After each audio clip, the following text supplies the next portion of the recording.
So I hope everyone can see the first slide. I'm going to be talking tonight about the Illinois Regional Archives Depository, IRAD, which is one of my all-time favorite free databases here in the state of Illinois.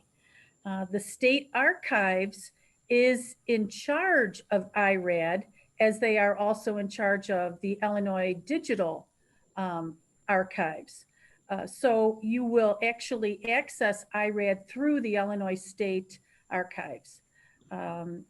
Just so that you are familiar, the State Archives runs IRAD, and they help to manage the records of local governments. IRAD does not contain the same records that the Illinois State Archives manages. They're under the same umbrella, but two separate entities. The local government, which is Local Government Records, which is IRAD, they transfer specific records to the local depositories, which I'll talk about. There's 7 of them. And they can include records from counties, townships, municipalities, and school districts, okay? So here's the website. And as you can see up here, I don't know if you can see my little arrow. To access this site, you go to cyberdrive.com, cyberdriveillinois.com. And they have updated the website. They do update it frequently, just so you know. Not an awful lot of changes, but I noticed when I was revising this program that some of the quick links were no longer easily available. So the differences, as I indicated, the differences between the state archives and IRAD, okay, is state archives will only hold official state documents. Okay, the Illinois State Archives serves by law as the depository of public records of Illinois state and local governmental agencies, which possess permanent administrative, legal, or historical research values, okay? It doesn't include manuscript, newspaper, or other non-official sources. And that's the big difference between the Illinois State Archives and IRAD. That's the big difference. IRAD holds county, city, town, village, etc., documents that are donated to them and determined to be of historical value. So that's the biggest difference. So IRAD has 7 very convenient locations throughout the state of Illinois.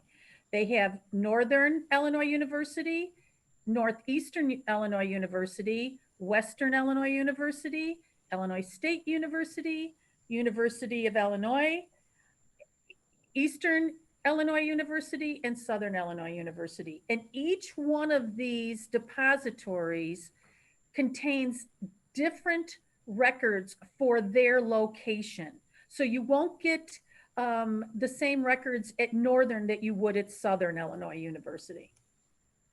So what are some of the records that IRAD contains? A lot of county records, and although specific depositories, as I indicated, will vary in their holdings, most of these county records include like birth, marriage, and death, some land, deeds, mortgage, tax sale. A lot of them include naturalization records and declarations of intent. I've had a lot of great luck with coroner inquest records, some good civil and criminal court records, almshouse county home records, which I used for a program that I did in 2018. I got some great resources there. Jail registers, probate records, again, really great resources, and voter registers. Now, keep in mind, voter registers are not ballots. They're only the names of the people who voted, not how they voted, just who voted, okay?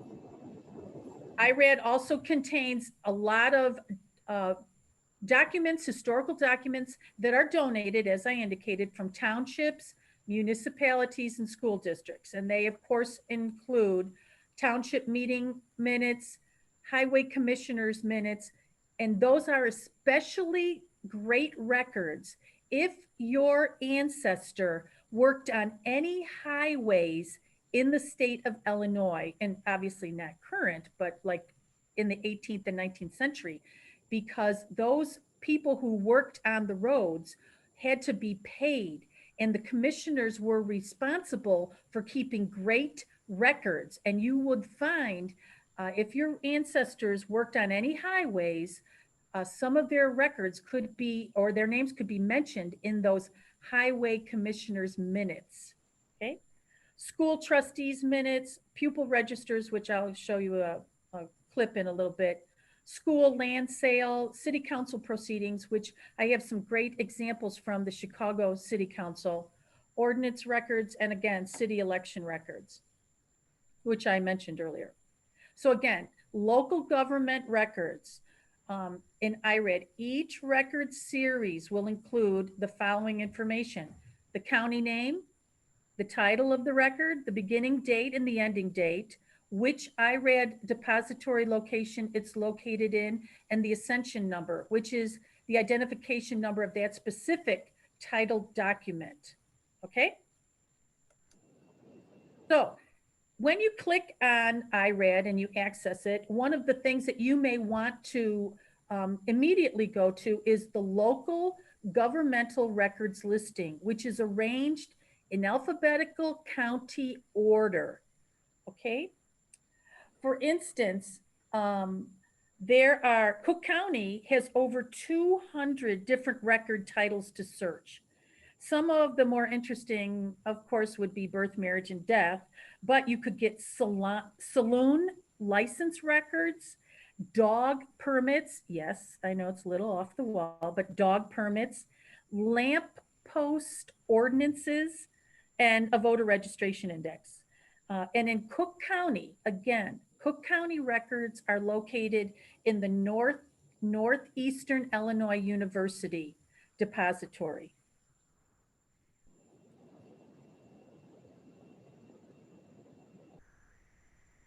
And again, this little icon is repeat after me. I hereby declare. They're all taking the oath of allegiance to the United States. Again, naturalization records and intent of naturalization records are available in many of these IRAD locations. So first I'm going to go over Cook County. Many of us are from Cook County and many of us are from Will County. So again, here's one of the records. You'll notice that Cook County available records has not been updated since 10/16 of 2015. There's 11 pages of records because, as I indicated, there's over 200 different titles. Some of them are circuit court case files index. Here's the accession number. Here's the title of the document, the beginning date. So the circuit court case files runs from the beginning, 1871, and it concludes in 1921. And they have 8 reels of microfilm film reels. You'll notice naturalization petition records of soldiers. And then down here, birth records outside of the city of Chicago, death certificates outside the city of Chicago from like 1878, not a long period. The birth records, 1878 to 1894, and the death certificates outside the city of Chicago, 1878 to 1909. Just an FYI, recently when I attended the Illinois State virtual conference, Dave Johns, who is the director of the Illinois State Archives, indicated that the death index will be updated from through 1970 in the upcoming months. Currently, it's only available to 1947, although you can get some through 1950. But that is a big increase that they're going to be making available through the IRAD locations. Here's a marriage record that I obtained from Ida B. Wells and Ferdinand Barnett from 1895. And these are the type of documents that you can get from IRAD. You can either snail mail them a request or call them and get a request, process a request. You only pay for copies. You do not pay for postage back to you. So there's one example. I have quite a few marriage documents of my family that I was luckily able to obtain through IRAD instead of going through Cook County, where it would have cost me quite a bit more. Here's more Cook County records. This is page 2 of 11. There's marriage license, marriage record index. The marriage record index is 1871 to 1916. Chicago, county hospital ward registers, county hospital wardens registers, death record for county hospital. It's only a 2-year span, but maybe those records would be something that you would be interested in obtaining. Insanity record, county hospital. Well, guess whose record I got from the insanity record at the county hospital? Mary Lincoln. And I'll be showing you an example of that in a little bit. Wow. Here's more, page 3. I mean, this just goes on and on and on. Lots of probate records and inquest records. And again, the years of these records, what's available varies. For instance, look at this. Probate administers bonds and letters, 1877 and 1923. There's 66 reels of film. This one here, probate records, 1871 to 1923. But there's 306 reels of film. If you went to Northeastern Illinois University and you wanted to research this, you can. Well, you could. Right now, because of COVID, you can't. But I've been fortunate enough to be able to go to this location, and I did a lot of research. Unfortunately, I wasn't able to find anything, but I eliminated a lot of possibilities.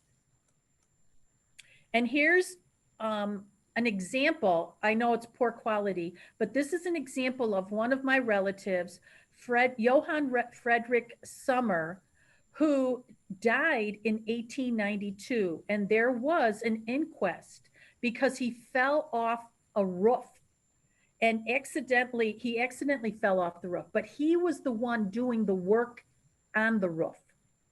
And his wife was Philippine Sommer was his wife. She was a witness. Here's a neighbor, another neighbor. Philip J. Sommer was his brother, and he was another witness at this inquest. And then these are the jurors over here. Okay. I was unable originally to get a copy of Frederick's death certificate, so I needed the inquest report that clearly indicated he died by accidentally falling from the roof. Again, page 4 of 11, lots of naturalization petition records. Look at 1906 to 1929. And actually, naturalization petition records after 1906 are much better than the ones prior to 1906 because they give far more information and many times include a photo of the person filing for naturalization. Look at 291 reels of film. This is a document I got, Chicago race riots of 1919. And this is a document number right there. And it says deadly weapons, ammunition, state militia to search houses.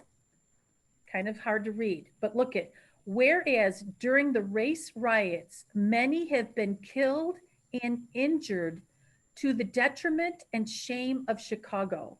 And whereas a large percentage of deaths and injuries have been caused by the use of firearms.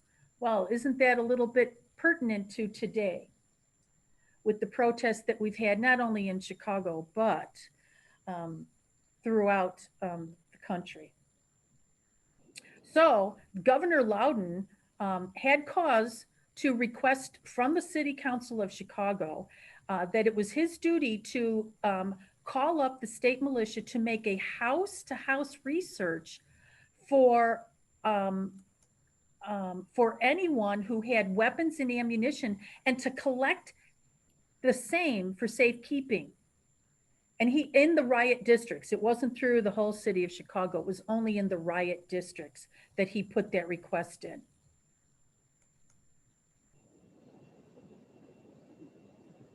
And here's the rest of it. A resolution directing that the state militia make a house-to-house search for firearms and ammunition and to collect same for safekeeping.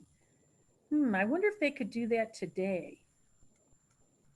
Again, page 5 of 11 for Cook County records. Again, just look at the enormous number of documents that Cook County has available to those of us doing research on our ancestors who resided in Cook County at the time that these records were obtained. Chicago license record for peddlers. One of my ancestors, Philip Summer, who I just talked about, he owned a saloon with his father on Torrance Avenue. The homicide records, page 6. Here's specifics for Chicago: Lakeview, Laketown, Beverly, Fernwood, Hyde Park. I had lots of relatives who lived in Hyde Park, lots and lots of relatives. And keep in mind, friends, that Hyde Park was not always part of Chicago Cook County. It had to be incorporated into it. So sometimes some of these records, when you're looking under Chicago, you might not find them. So when you're doing like an ancestry.com search, instead of putting Chicago, Illinois, put in Hyde Park, Illinois, because it just depends when Hyde Park was incorporated into Chicago.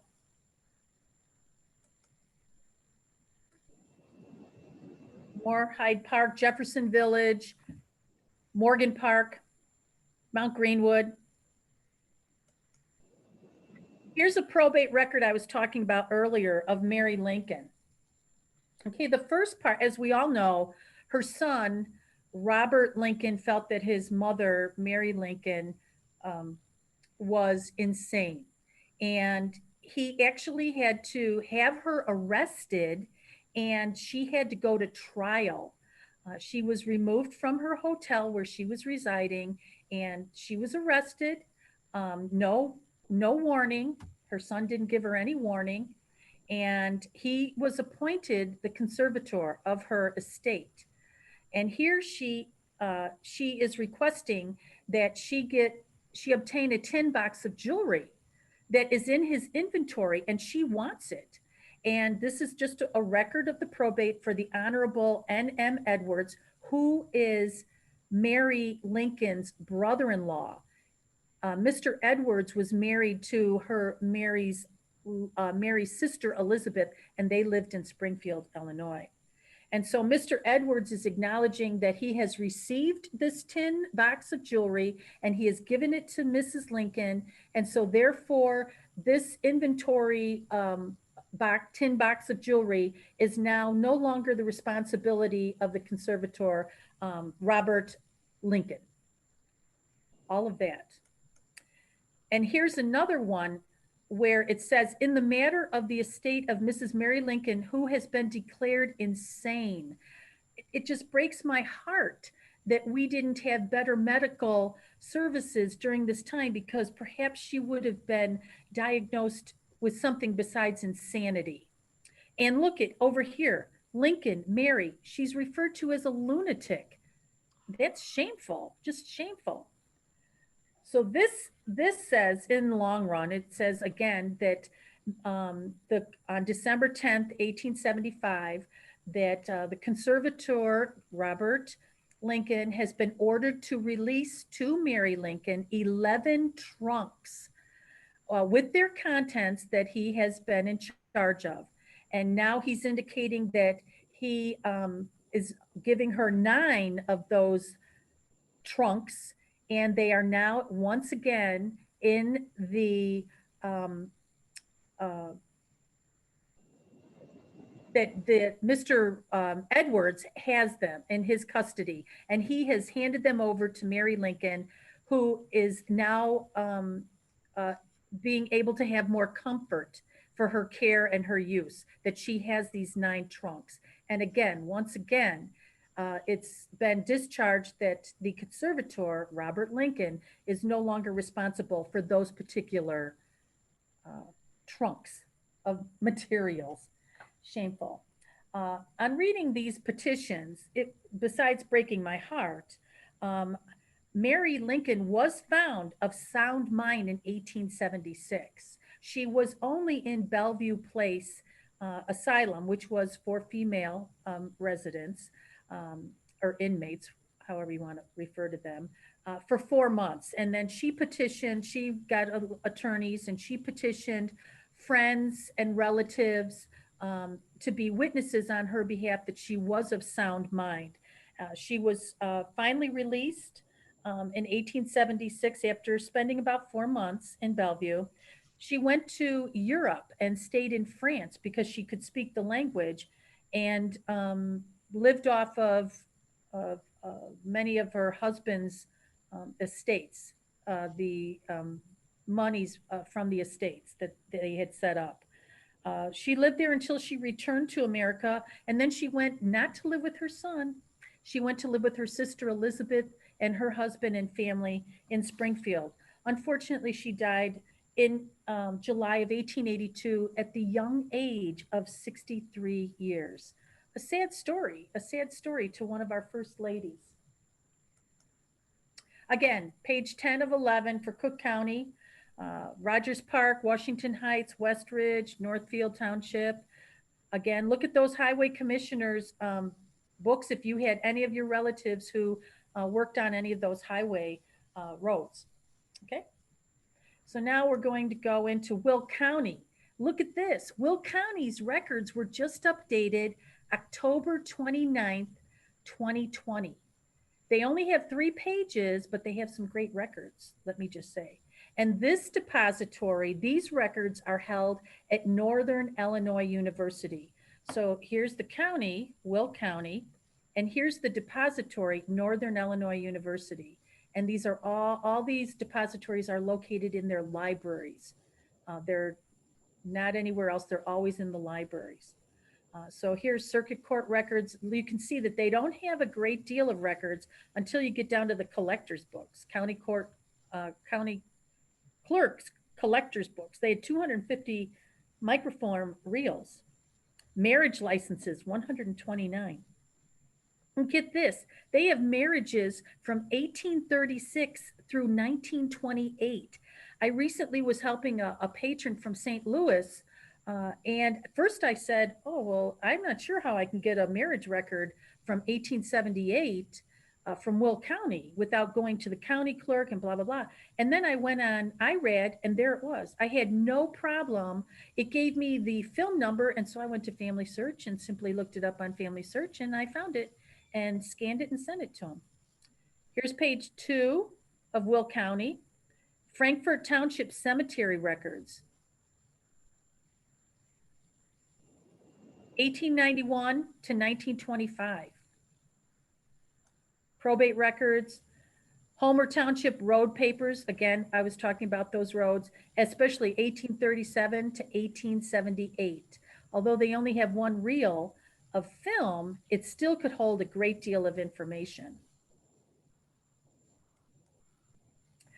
So when you're searching, you can search by the state university, or you can just do a general search, okay? Just a simple general search. And this is how I'm giving you an example. Local governmental records holdings. And county, I didn't select anything. Northeastern Illinois University. And Northeastern University, here it gives you the name of the university, the Illinois Regional Archives Depository, the name of the library, a hot link for Northeastern Illinois University, their hours, and the counties that they cover in their collection. And in this Northeastern, as I indicated, it's Cook and the city of Chicago. It gives you a map of the university and how to get there. And then these are the hot links that you can, if you went on Northeastern, these are hot links that you can search right away to get records. Many of the universities, many of the IRAD locations have these hot links. In addition to all the other microfilm records that they've actually digitized and have hot links to some of these records. The Chicago Police Department homicide record, that was created by a professor and her graduate students. And that is a great index. Cook County Coroner's Inquest records, which is where I got Frederick Summers records. So these are great hot links that you don't have to request documents from the actual university. You can have access to them right away. So here's Northern Illinois University. Again, it gives you the address, their phone number, their hours, and each county that they have records for. And again, those records could vary by county, dependent upon the historical documents that have been donated to that IRAD location. These are the hot links for Northern Illinois University.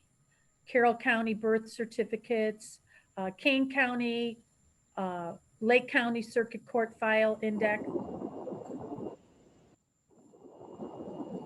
Illinois State University, the third one I'm talking about, again, their address, their phone number, their hours, and all the counties, Champaign, DeWitt, Ford, Grundy, Iroquois, Kankakee. Let me just admit someone. Okay. Kankakee, on and on and on, Woodward, Marshall, McLean, Pyatt, Tazewell. And again, if you've just joined us, would you mind muting your microphone so that we don't hear outside noises? Thank you. And then again, these are the hot links from Illinois State University. DeWitt County Coroner Inquest File, 1924 to 1977. That's a great time period, especially to go through 1977. Logan County Circuit Court criminal case files. We all don't have perfect relatives, so sometimes you might find some great family research in some of those criminal case files. I am not afraid to raise my hand and say I have a couple relatives who did not always live by the lay of the law. So again, these are hot links. Vermilion County Coroner's Inquest Files Index, 1908 to 1956. Make sure if you need that you click on it and you'll be able to get into that resource right away. But those are only part of the documents that the Illinois State University Archives has. Someone did not mute their button, if you wouldn't mind muting your button, I would sure appreciate it. The University of Illinois at Springfield. Again, here's their address and their phone number, their hours, and all the counties that they have documents for. And again, those counties vary in the documents that they are holding. Morgan County Poor Farm Records Index. When I did my Poor Farm presentation in 2018, I used a lot of these records from IRAD. Sangamon County Guardian Case Files. Sometimes our relatives did not live with their parents. They had an appointed guardian. There would be the records for that. Again, just a few of the hot links. Southern Illinois University. Again, look at all the counties that they have. There's their Morris Library. There's their address, their phone number, their hours, and some of the hours vary from location to location. They have a lot of counties that they cover down at Southern Illinois. Again, here's some naturalization papers index from 1874 to 1906. Chancery case file index. You might be able to find divorce records in those Chancery case files. And here's a resource from Southern Illinois University. This is a letter to IRAD asking for the marriage record of Daniel Simpson and Mary Reed, and the marriage records for Lewis Simpson and Ida Gould. These were obtained from the IRAD location, Morris Library, Southern Illinois University, and these are courtesy of Jay Simpson, one of the New Lenox Genealogy Club members. And it just says, in response to your request submitted June 2nd, 2017, we searched the Randolph County marriage records and were able to locate a record for Daniel Simpson and Mary Reed. So here it is, the resource from SIU. June 1810, a marriage license of Daniel Simpson and Mary Reed. It was obtained from IRAD, free. He only had to pay for the copies, and it was sent to him without having to pay for postage and without having to make a trip to Southern Illinois University, although that would be nice to do. But sometimes it's nice just to send them a letter and have them do the research and send you the results. Western Illinois University, again, their address, their phone number, their hours, and all the counties that they collect records and documents for. Again, these are not state records, they're county records, which are different from the state archives. Adams County Almhouse Register Index and the Register Index, different time period, Brown County. These are records that I was fortunate enough to obtain quite a few of when I was doing my program in 2018. Again, Peoria County probate case files, not an awful lot, but some. If you have ancestors that lived in that area at that time period, these would definitely be worth researching and looking into.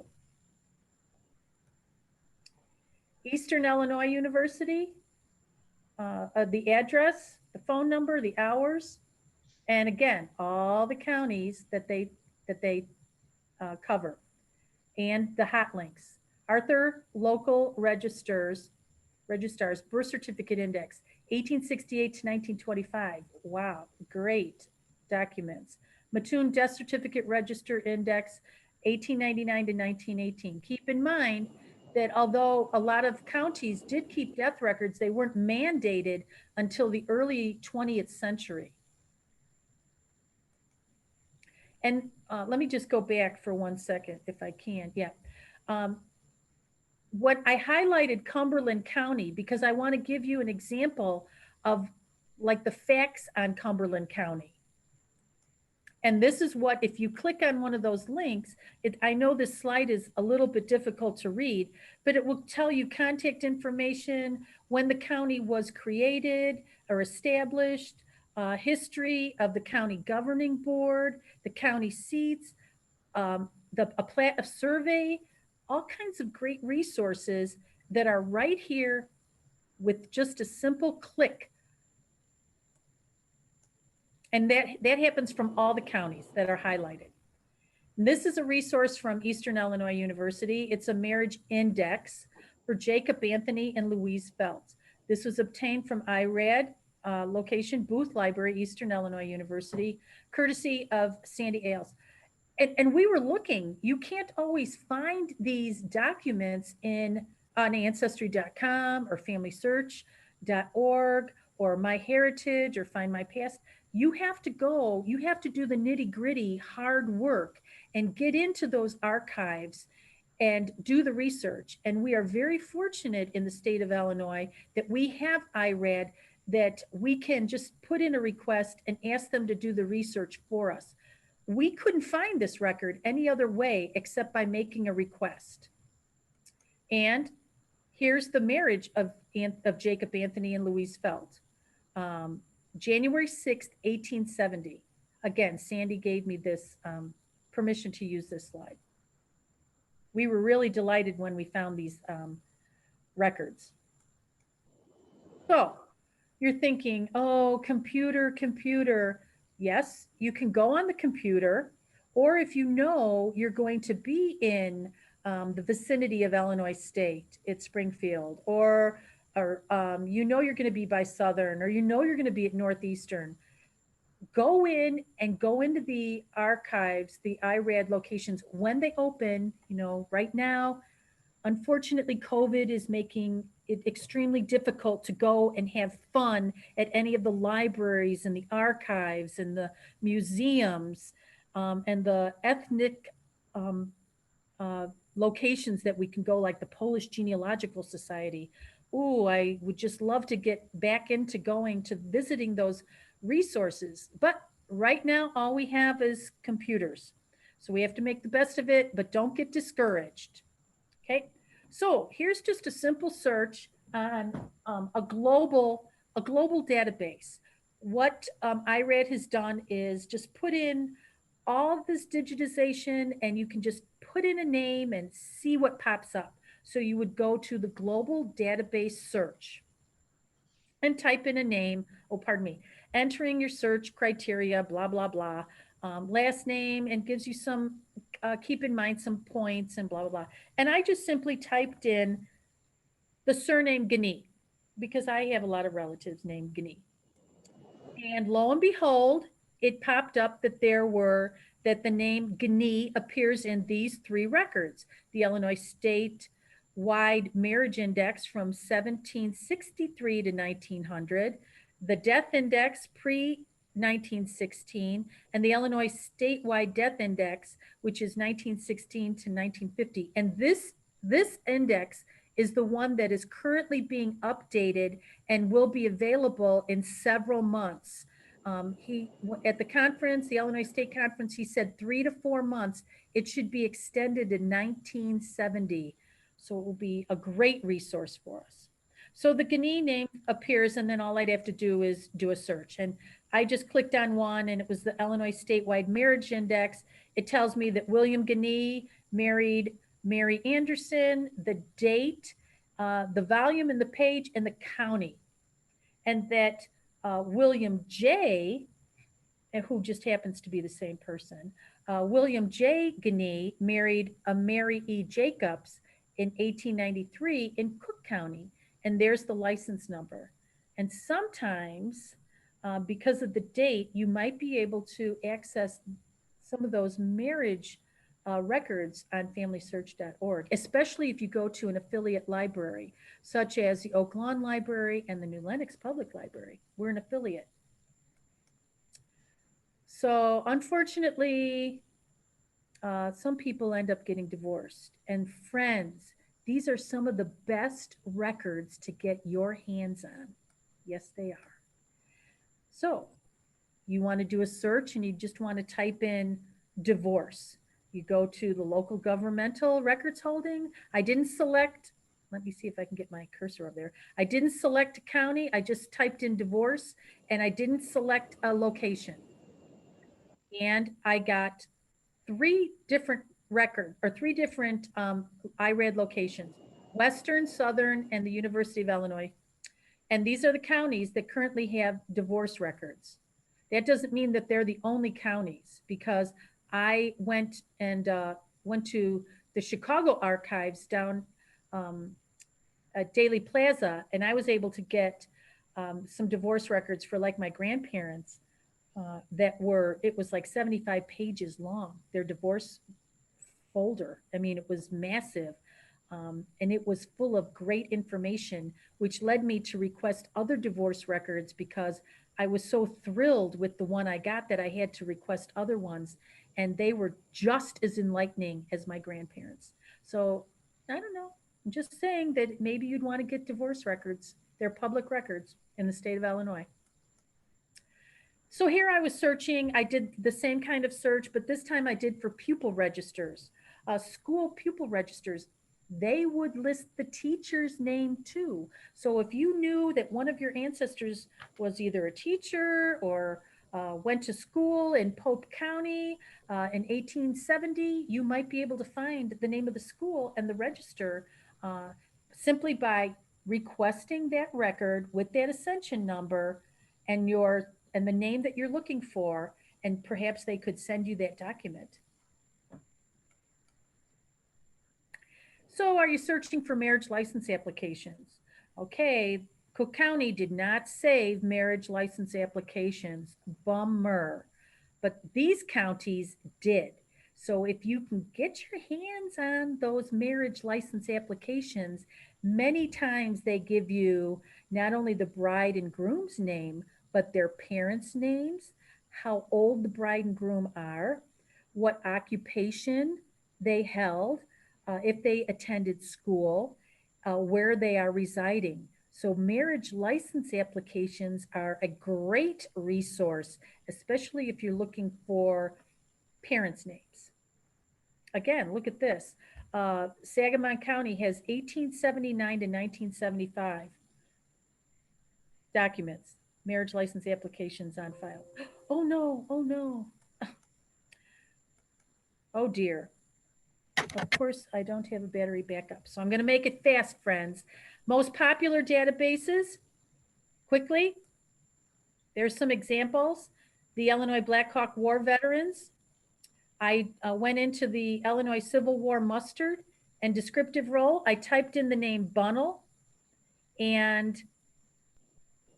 just the name, and look at all the hits that I got. If I was interested in any of those, and I did, I clicked on one, and I could get this information. Again, you can request these documents and the files from the IRAD location.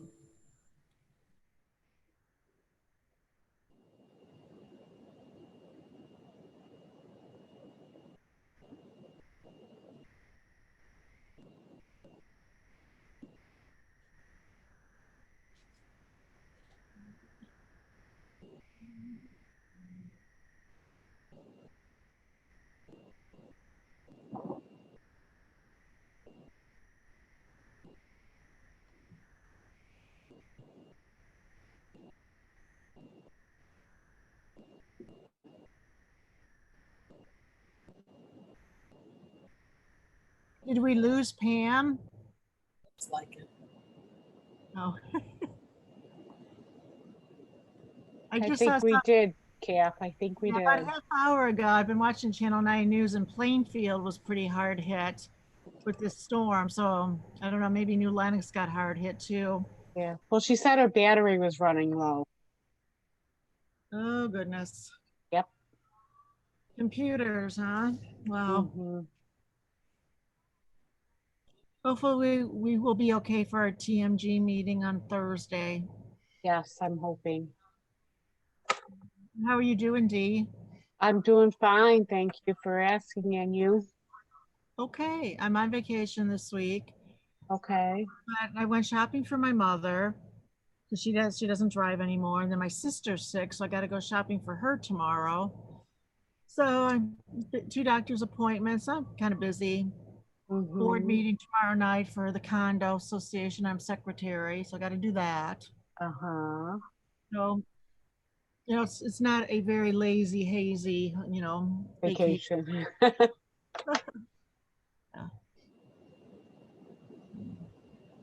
Well, we might as well log on. I think it's done. I think it is. Yeah, yeah. All right. Well, we'll catch you later. All right, Dee. Bye-bye. Bye.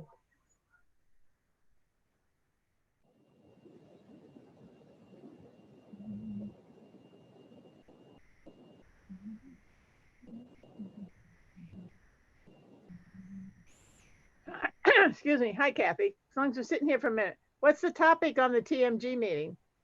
Oh, it's Peg Kapustiak is going to be talking, and she is going to be discussing, oh dear God in heaven, I forgot. It's Peg Kapustiak though. Are you still a TMG member? No, I haven't been for a while. Okay, do you want me to send you the link? If that's all right, if I would, yeah, if it's okay. Thursday night? Yeah. What, can I just give you my email address and then I'll forward it to you? And you send me, if I could give you my email address and you send me an email, and I'll make sure you get the information, okay? Okay. It's KOLEARY at olpl.org. Anybody, if Yeah, I anybody, think I already have it actually from I've been coming to your genealogy ones at Oak Lawn. Right, okay. I've been, lately I haven't because I don't go anywhere. So Yeah, we haven't had one since February. The Irish one stopped too. It's my Everything Irish Fiction Club is so going it's olpl.org. right for Oakland Public Library. Right. Yeah, yeah. Hey Nancy, how are you? Okay, I guess she's still muted. What All time right. is the Thursday one? 7 o'clock. Yeah, we're keeping it at the same time. And bless Tinley Park's heart, Tinley Park Public Library. Someone's going to host it for us. Pam Kulowski.